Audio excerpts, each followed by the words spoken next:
இதுக்கு மேல என்ன சொல்றதுன்னு எனக்கு தெரியலம்மா. உங்க குடும்பத்துக்காக உங்க பையனுக்காக நான் வேண்டிக்கிறேன். அதுக்கு மேல அந்த ஆத்தா விட்ட வழி.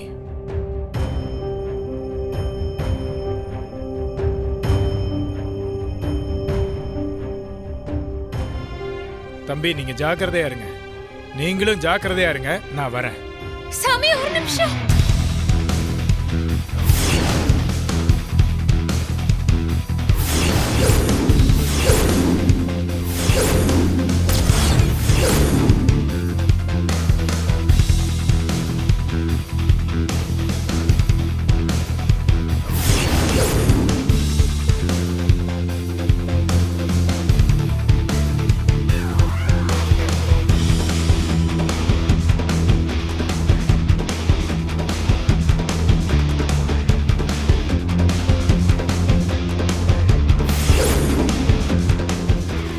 மகா,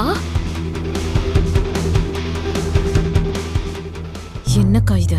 இவ எழுந்திருக்கவே மாட்டான்னு சொன்ன. அதாண்டி எனக்கு ஒண்ணும் புரியல.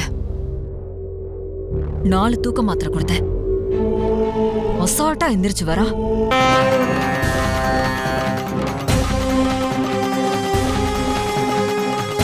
என்னம்மா இப்படி வந்து நிக்கிற?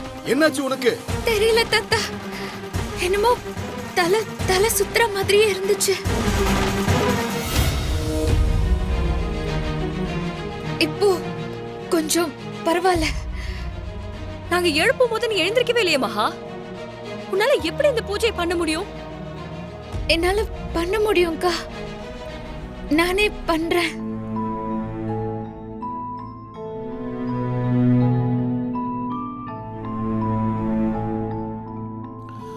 சாமி, அவதான் பண்றேன்னு சொல்றாள்ல, இப்ப இந்த பூஜை நடக்கட்டுமே.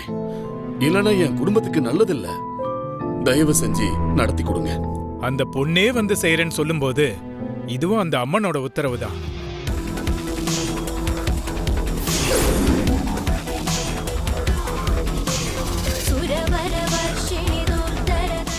சரிம்மா, நீ சீக்கிரம் போய் தயாராயிட்டு வாமா.